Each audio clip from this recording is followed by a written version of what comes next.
He asked what the reason was. And then he asked, what used to make you better, formerly, friend? The elder said, when I was a layman, friend, my mother used to mix ghee, honey, sugar and so on, and give me rice gruel with pure milk. That used to make me better. Then the other said, so be it, friend. If either you or I have merit, perhaps tomorrow we shall get some. Single quote. 118. Now, a deity who dwelt in a tree at the end of the walk overheard their conversation. Opening square bracket. Thinking, I will find rice gruel for the Lord tomorrow, he went meanwhile to the family who was supporting the elder and entered into the body of the eldest son, causing him discomfort. Then he told the assembled relatives the price of the cure. If you prepare rice gruel of such a kind tomorrow for the elder, I will set this one free. They said, even without being told by you we regularly supply the elder's needs, and on the following day they prepared rice gruel of the kind needed. 119. The elder Maha came in the morning and said, stay here, friend, till I come back from the alms round. Then he went into the village. Those people met him. They took his bowl, filled it with the stipulated kind of rice gruel, and gave it back to him. The elder made as though to go, but they said, eat, venerable sir, we shall give you more. When the elder had eaten, they gave him another bowlful. The elder left. Bringing the alms food to the venerable Sariputta, he said, here, friend Sariputta, eat. When the elder saw it, he thought, the gruel is very nice. How was it got? And seeing how it had been obtained, he said, friend, the alms food cannot be used. Single quote. 120. Instead of thinking, he does not eat alms food brought by the likes of me, the other at once took the bowl by the rim and turned it over on one side. As the rice gruel fell on the ground, the elder's affliction vanished. From then on it did not appear again during 45 years. 121. Then he said to the venerable Maha, friend, even if one's bowels come out and trail on the ground, it is not fitting to eat gruel got by verbal intimation, and he uttered this exclamation. My livelihood might well be blamed if I were to consent to eat the honey and the gruel obtained by influence of verbal hints. And even if my bowels obtrude and trail outside, and even though my life is to be jeopardized, I will not blot my livelihood. Mill 370. For I will satisfy my heart by shunning all wrong kinds of search, and never will I undertake the search the Buddhas have condemned. 122. And here too should be told the story of the elder Maha Tissa, the mango eater who lived at Cìragumba 32. See section 132 below. So in all respects, a man who has gone forth in faith should purify his livelihood, and, seeing clearly, give no thought to any search that is not good.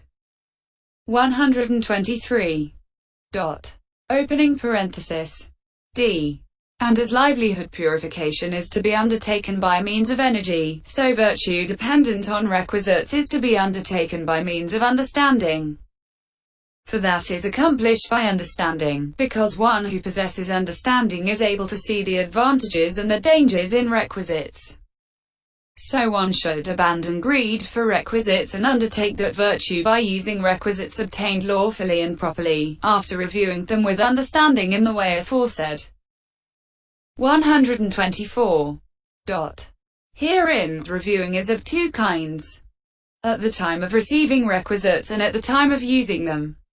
For use, Parabhoga is blameless in one who at the time of receiving robes, etc., reviews them either as mere elements or as repulsive, and puts them aside for later use, and in one who reviews them thus at the time of using them.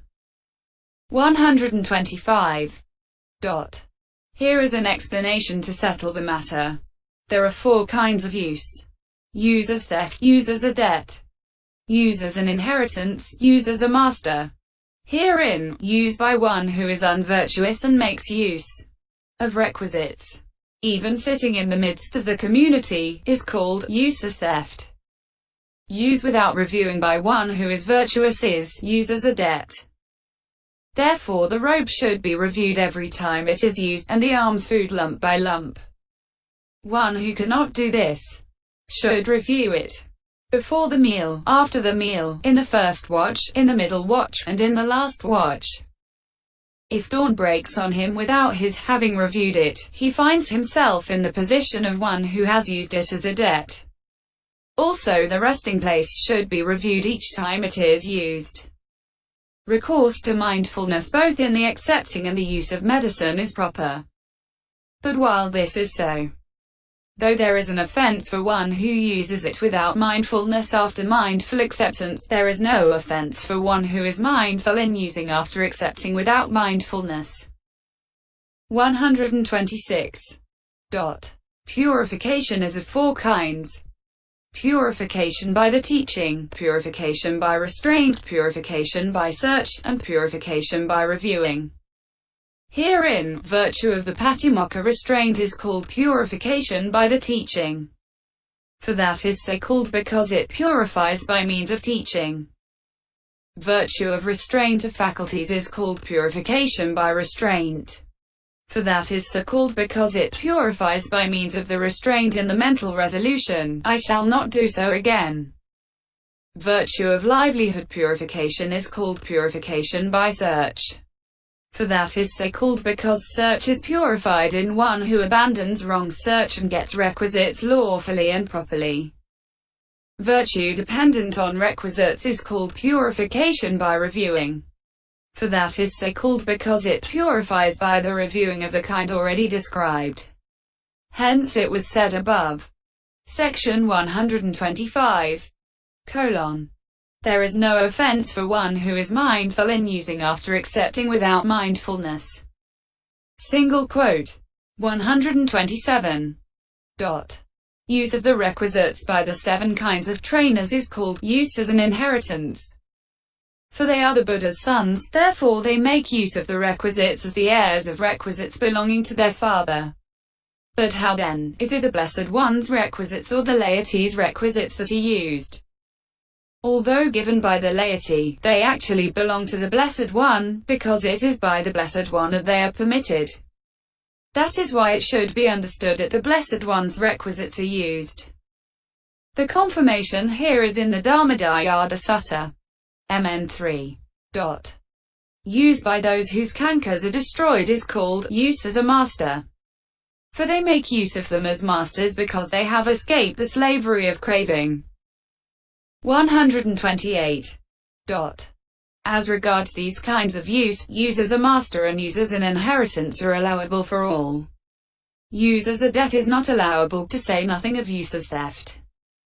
But this use of what is reviewed by one who is virtuous is use freed from debt because it is the opposite of use as a debt, or is included in use as an inheritance too. For one possessed of virtue is called a trainer too because of possessing this training. 129.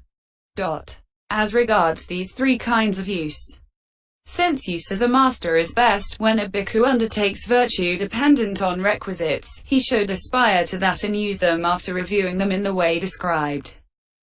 And this is said. The truly wise disciple who listens to the Dharma, as taught by the Sublime One, makes use, after reviewing, of alms food, and of dwelling, and of a resting place, and also of the water, for washing dirt from robes. SN 391. So like a drop of water, lying on leaves of lotus, a bhikkhu is unsullied by any of these matters, by alms food, and by dwelling, and by a resting place, and also by the water, for washing dirt from robes. SN 392. Since aid it is untimely procured from another, the right amount he reckons, mindful without remitting in chewing and in eating. In tasting food besides, he treats it as an ointment, applied upon a wound. Opening parenthesis. Source untraced. So like the child's flesh in the desert, like the greasing for the axle, He should eat without delusion. Nutriment to keep alive. Single quote opening parenthesis. Source untraced. 130. And in connection with the fulfilling of this virtue dependent on requisites, there should be told the story of the novice sayer hierarchy to the nephew. For he made use of requisites after reviewing, according as it is said. Seeing me eat a dish of rice, quite cold, my preceptor observed, Novice, if you are not restrained, be careful not to burn your tongue. On hearing my preceptor's words, I then and there felt urged to acting, sitting in a single session.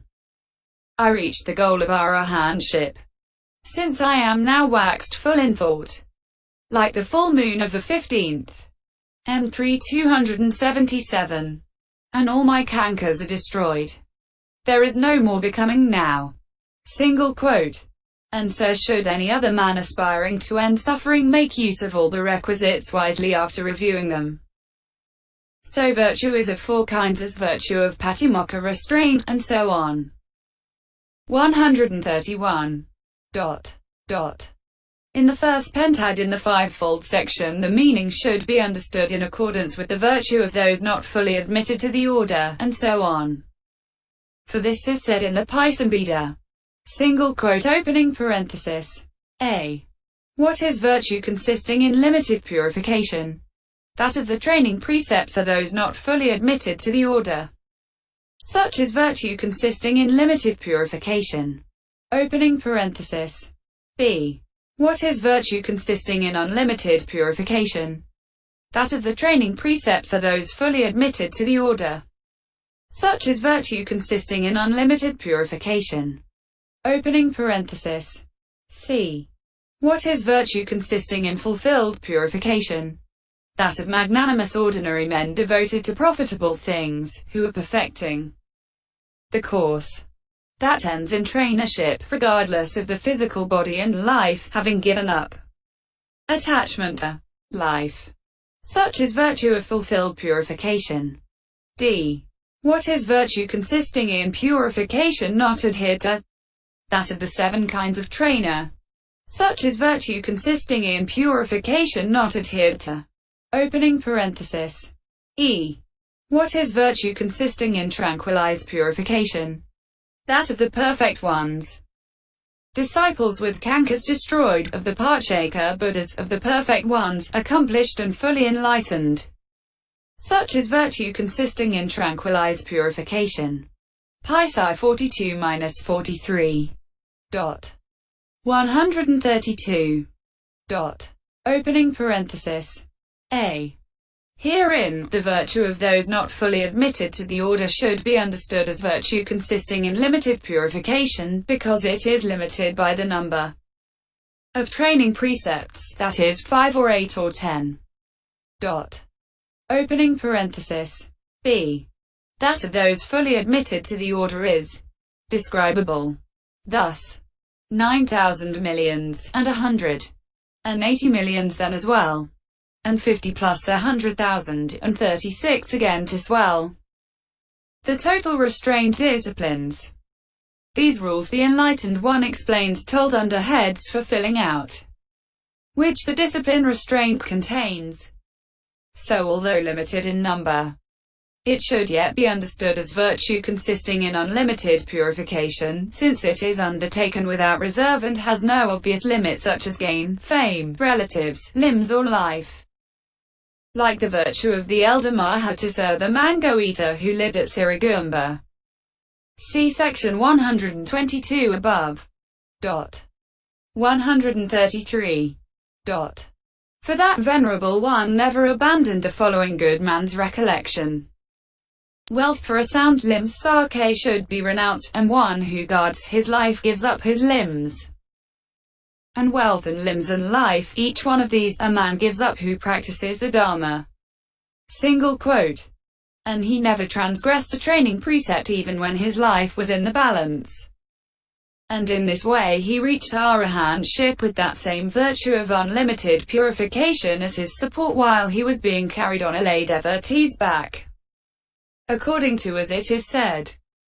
nor your mother, nor your father, nor your relatives and kin have done as much as this for you because you are possessed of virtue. So, stirred with urgency, and wisely comprehending 36 with insight, while carried on his helper's back, he reached a goal of arahantship. 134. Opening parenthesis. C. The magnanimous ordinary man's virtue, which from the time of admission to the order is devoid even of the stain of a wrong thought because of its extreme purity. Like a gem of purest water, like well-refined gold, becomes the proximate cause for arahantship itself, which is why it is called consisting of fulfilled purification. Like that of the elders say a hierarchy to the great and say a hierarchy to the nephew. 135. The elder say a hierarchy to the great. Maha say a hierarchy to, aged over 60, was lying, it seems, on his deathbed. The order of bhikkhus questioned him about attainment of the supramundane state.